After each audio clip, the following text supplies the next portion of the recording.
Kesetiaan yang dibalas dengan fitnah. Manhwa ini bercerita tentang seorang hunting dog yang selalu setia terhadap klannya, yaitu klan Baskerville. Namun naas, bayaran akan kesetiaan itu hanyalah sebuah fitnah yang dihadapkan pada dirinya hingga akhirnya dia dihukum mati. Tokoh utama di serial ini bernama Vikir Van Baskerville. Setelah kejadian pahit yang menimpa dirinya, entah itu kehendak dewa atau bukan, seperti ada kekuatan yang dipinjamkan pada dirinya untuk mereset ulang kehidupannya kembali ke masa lalu. Dan akhirnya dia merencanakan untuk balas dendam terhadap semua orang yang telah memfitnah dirinya saat itu. Di malam itu bulan purnama nampak bersinar sangat terang, menyinari pemuda malang dari kegelapan yang merupakan seorang hound dari keluarga Baskerville. Vikir Van Baskerville, atau kita akan menyebutnya sebagai Vikir. Vikir adalah seorang hunting dog yang senantiasa setia serta patuh terhadap ayah dan juga ke keluarga Baskerville.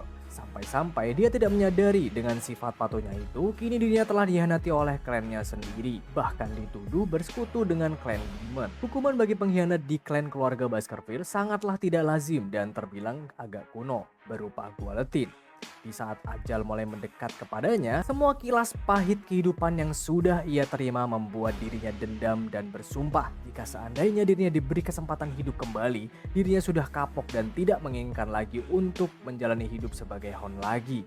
Cerita mulai berlanjut di malam yang sama dengan tempat yang berbeda. Pikir tiba-tiba membuka mata dalam keadaan terperangah. Dia merasakan tubuhnya berat dan di sekitar ruangan itu sangat berisik. Mulai terbesit di pikiran Fikir bahwa saat ini dia beranggapan bahwa dirinya telah berada di neraka. Tapi ternyata suasana tidaklah seperti itu. Fikir sekarang berada di kastil utama keluarga Baskerville. Begitu banyak tangisan bayi di malam itu. Di ujung lorong muncul sesosok dengan tatapan yang tajam yang sangat tidak mengenakan menatap sekeliling ruangan itu. Dan ternyata pria itu bernama Hugo Lee Baskerville. Dia adalah seorang kepala keluarga Baskerville. Dia berjalan mengawasi ruangan di antara bayi-bayi itu. Dilihat dari perawakan lagat Hugo, dia sepertinya mencari sesuatu di antara kumpulan bayi-bayi itu. Bahkan Hugo menganggap mereka hanyalah sekumpulan sampah yang tidak berguna. Akan tetapi, sepertinya kali ini Hugo melihat sesuatu yang agak berbeda.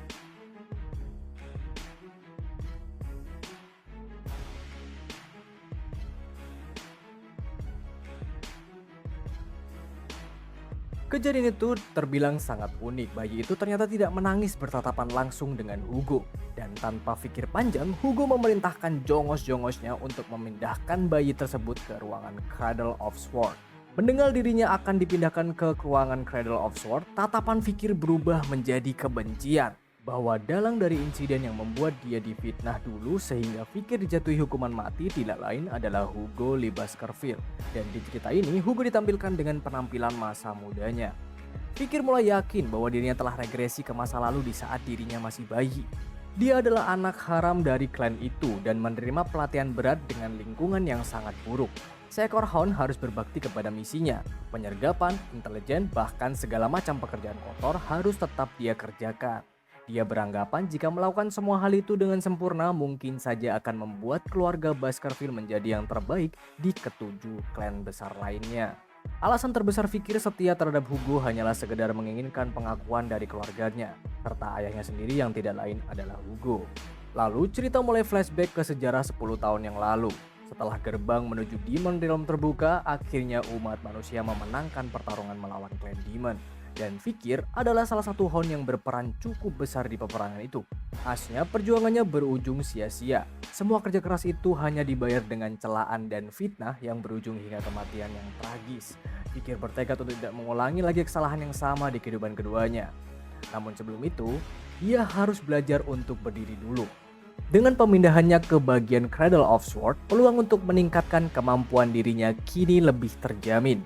Cradle of Sword, anak yang lahir di keluarga klan Baskerville harus melalui beberapa ujian. Anak-anak akan dilempar di sebuah labirin yang penuh dengan dinding yang terbuat dari pedang. Mereka harus berlomba dengan beberapa saudara-saudaranya sendiri menuju ke Sungai Styx. Di sana mereka dapat mengukur sekaligus menilai potensi kekuatan mereka masing-masing.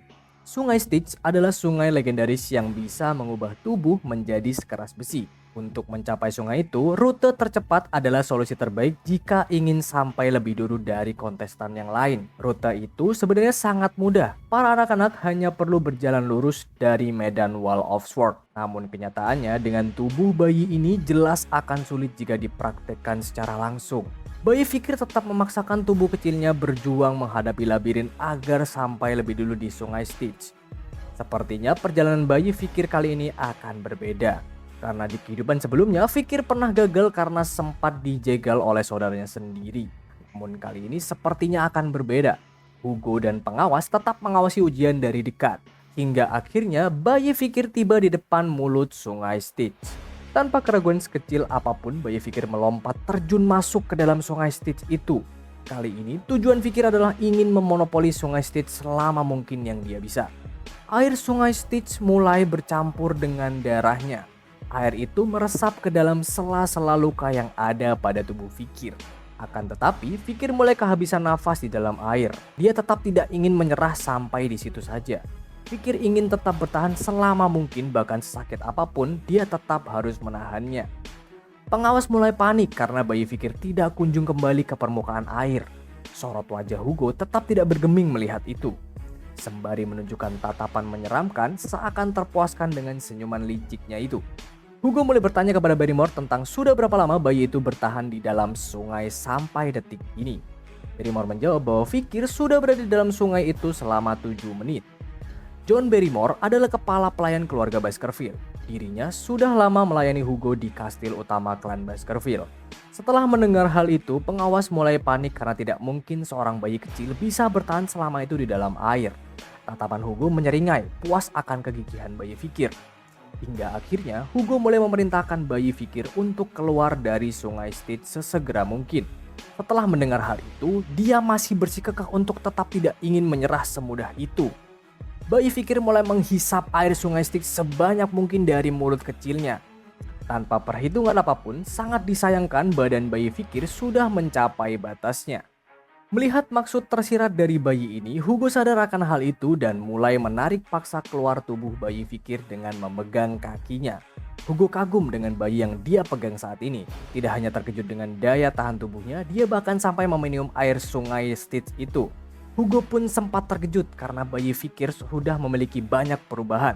Bayi yang dipegangnya itu sekarang memiliki gigi yang tumbuh lengkap dan sangat tidak sesuai dengan bayi pada umumnya. Hugo bersikeras untuk menanyakan nama dari bayi yang dia pegang ini kepada Barrymore. Barrymore pun menjawab bahwa tuan muda ini bernama Fikir van Baskerville. Hugo pun kembali tersenyum dengan senyuman psikopatnya itu. Melihat apa yang sudah terjadi di Sungai Styx, sepertinya sejarah akan berubah dan klan Baskerville kini melahirkan seorang putra yang begitu rakus. Namun tanpa sepengetahuan mereka, ternyata Fikir mendengar semua percakapan itu dan kali ini sepertinya rencana balas dendam Fikir akan memiliki